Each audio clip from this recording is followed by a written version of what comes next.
घरातले माणसं करायचे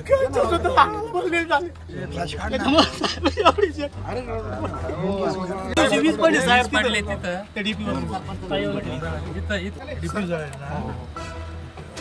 पाणी नाही, लाईटच नाही.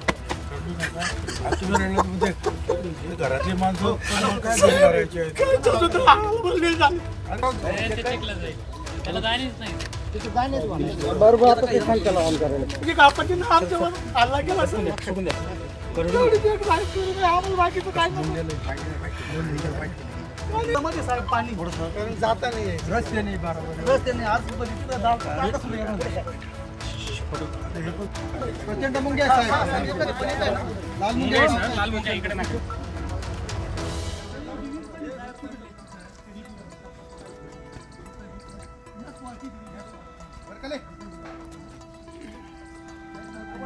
काम नाही ना तो मागा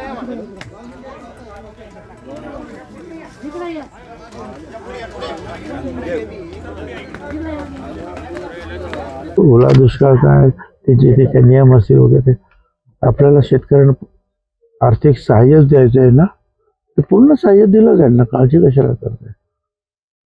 पण त्यांनी तेही सांगितलं की आम्ही सगळे नियम बाजूला ठेवतो आहोत. काहीतरी नियम ना 65 मिलीमीटर ताबडतोब एका दिवसात झाला पाहिजे पाऊस वगैरे, हे सगळे नियम जे आहेत बाजूला ठेवण्यात आलेले आहेत. त्यामुळे मला असं वाटतं की आणि शेवटी काय सगळे मंत्री जे आहेत ते आहेत ना बांधावर, आणि ते स्वतः मुख्यमंत्री आणि उपमुख्यमंत्री फिरतात ना काही ठिकाणी, तर होडीतून जावं लागतंय त्यांना, आपण पाहिलेलं आहे. तर हे सगळं हे करताना आज पहिली प्राथमिकता जी आहे ती शेतकऱ्यांना उभं करण्यासाठी आहे, आणि त्यासाठी सगळं काही केलं जाईल. मी आपलं माझ्या मनाने जाहीर केलं, माझी खात्री आहे सगळेच जाहीर करतील, सगळेच मदत करतील, पक्ष मदत करतील, बाकीचे बाहेरतून मदत होईल. असं आहे ना की सगळ्यांची जबाबदारी आहे. तर एकच सांगतो, शेतकरी जगला तर जनता जगणार आहे, लोक जगणार आहे, बाकी सगळं उभं करता येतं. हे असं काही कारखान्यातून तयार नाही होणार तुम्हाला, त्याच्यासाठी त्यांना उभं करावंच लागेल आपल्याला. पाऊस सुरू आहे राज्यामध्ये, काही ठिकाणी अजून गडबड सुरू आहे. बरं, हे काम एवढं मोठं अजस्र आहे ना की ताबडतोब तुम्ही आता काल सुरू केलं ना आज संपेल अशी परिस्थिती नाही आहे. पण अधिकाऱ्यांना पण ते व्यवस्थित त्याचं जे आहे ते डॉक्युमेंट्स तयार करायला पाहिजेत, कागदपत्र तयार करायला पाहिजे. आपल्यातलेच काही लोक जे बोट ठेवायला सुरुवात आणि त्या अधिकाऱ्याला त्रास झाला, ते कमी आहेत का आपल्याकडे असे लोक त्रास देणार. त्याच्यामुळे जे आहे आता मला असं वाटतं की 2-1 दिवसामध्ये हे सगळं पूर्ण करू, आणि जिथे जिथे जे आहे या पावसाचा कहर झालेला नाही त्या ठिकाणचे अधिकारी सुद्धा, ज्या ठिकाणी फार मोठ्या प्रमाणावर शेतीचं नुकसान झालेलं आहे त्या ठिकाणी ते अधिकारी घेतले जातील मदतीसाठी. त्याच्यामुळे जे आहे ते काम जे तुम्ही म्हणतात ते शक्य तितक्या लवकर आपण पूर्ण करू शकणार. जे करायचं ते आम्ही करू ना. केंद्र सुद्धा नक्की प्रत्येक राज्याला केंद्राचा ठराविक त्या वेळेला ही नॅशनल कलामिटी सारखंच आहे हा भाग, त्याच्यासाठी किती मदत द्यायची हे ठरलेलं आहे. आणि त्याच्यापेक्षा जास्त मदत द्यायची असेल तर ते सुद्धा केंद्र सरकार देत आहे. परंतु मुख्यमंत्र्यांनी एक सांगितलेलं आहे की ते जे काय देतील न देता येईल ते नक्की देणार आहेत, परंतु राज्य सरकार हे मागे हटणार नाही आहे, ते पूर्ण मदत करणार आहे.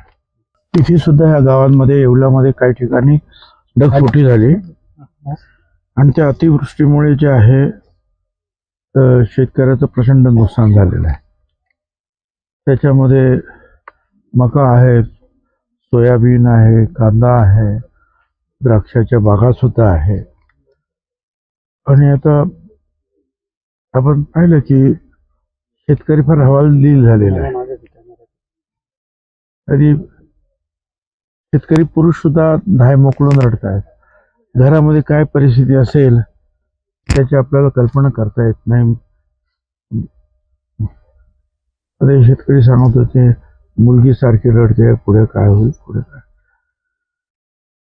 तर असं आहे ना की ही आसमानी सुलतानी पडली आहे खरं ह्या महाराष्ट्रावर ठिकठिकाणी, पण मुख्यमंत्री उपमुख्यमंत्री आणि आम्ही सगळ्यांनीच मंत्रिमंडळात सुद्धा ठरवलं की ह्या वेळेला जे काही अडचणीचे सगळे नियम बाजूला ठेवून जेवढी जास्तीत जास्त मदत करता येईल तेवढी मदत आपण या सर्व शेतकऱ्यांना करणार आहोत.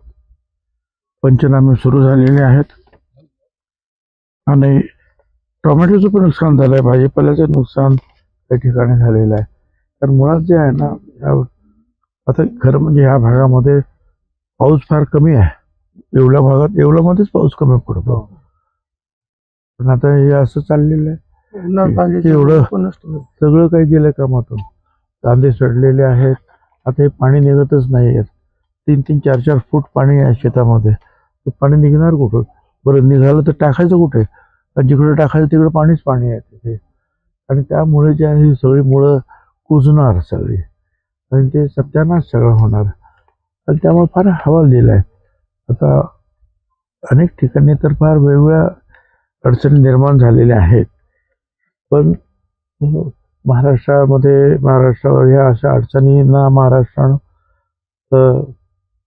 मागे सुद्धा अनेक वेळा तोंड दिलेलं आहे. सगळ्यांनी आपण एकत्र येऊन, आणि यावेळेला सुद्धा सरकार अतिशय समर्थ आणि मजबूतपणे त्या सगळ्यांच्या पाठीमागे उभे आहेत. प्रत्यक्ष ज्या सगळेच मंत्री जे आहेत बांधावर जात आहेत, बघतायत आणि शेतकऱ्यांचे अश्रू पुसायचं काम करतायत. आणि माझी खात्री आहे की मागच्या मंत्रिमंडळाच्या बैठकीमध्ये सुद्धा एकमतानं पूर्णपणे शेतकऱ्यांच्या पाठीमागे उभं राहण्याचा निर्णय आपण घेतला, आणि अधिक आणखी किती मदत करायची, काय करायची हे सगळं संपूर्ण आता हा डाटा जो आहे हा गोळा होईल महाराष्ट्राचा, प्रत्येक तालुक्याचा, आणि त्यानुसार जे आहे मग आणखीन पुढचं वाटप कसं काय करायचं. पण याच्यामध्ये सुद्धा आणखीन त्या वेगवेगळे भाग आहेत. जसं जमीन खरडून गेलेली आहे, काही ठिकाणी जमीनच नाही, शेती करायला जमीनच नाही उरली, किंवा काही बागा ज्या आहेत त्या कोलमडलेल्या आहेत. ह्या बागा उभ्या राहायलाच 5 वर्ष लागतात, आणि आता परत ते जेव्हा उभ्या करायचे आहेत नवीन, त्याला आणखी 3-4 वर्ष जे आहेत अजी कमीत कमी जाणार. म्हणजे आणि त्याच्यावर जे आहे कर्ज सुद्धा घेतलेलं असतं या सगळ्या लोकांनी. त्यामुळे आपल्याला वाटतं की बागायतदार आहे, परंतु हे अशा रीतीच्या अडचणी आल्यानंतर 8-10 वर्षासाठी ते जे आहेत फार हपकून जातात, संपून जातात, अडचणीत येतात. त्या सगळ्याचा विचार मंत्रिमंडळात करून अधिकाधिक आम्ही मदत करू. आणि प्राथमिक सुद्धा जे आहे मदतीला सुरुवात झालेली आहे. अन्नधान्य वाटप जिथे जिथे अन्नधान्य खराब झालेलं आहे त्या ठिकाणी 10 किलो गहू, 10 किलो तांदूळ मोफत वाटप सुद्धा ताबडतोब सुरू केलं. आतापर्यंत 27 मेट्रिक टन, 27 गहू, 27 मेट्रिक टन तांदूळ, परंतु ही सुरुवात आहे, त्याची संख्या फार मोठी वाढेल. तर प्रत्येक जण जे आपापल्या पद्धतीनं, काही ठिकाणी पाणी खूप असल्यामुळे आपल्याला माहिती आहे रोगराई होण्याची शक्यता आहे, म्हणून डॉक्टरांचे पथकं सुद्धा तयार होऊन ते सुद्धा कामाला लागत आहेत. काही ठिकाणी गव्हर्नमेंटच्या ज्या शाळा असतील, दवाखाने असतील, ते ग्रामपंचायतीचे किंवा इतर काही लोकांचे जे आहेत ग्रामसेवकांचे वगैरे कार्यालय वगैरे आहेत त्यांची नासधूस झालेली आहे. शाळेत जाणारी जी मुलं आहेत ती पुस्तकं जे आहेत ते पुस्तकांचं वह्यांचं पाणी झालेलं दाखवत आहेत, आणि ते समोर ठेवून अगदी त्यांच्या मनावर काय परिणाम होते तर तुम्ही दाखवलं सगळं.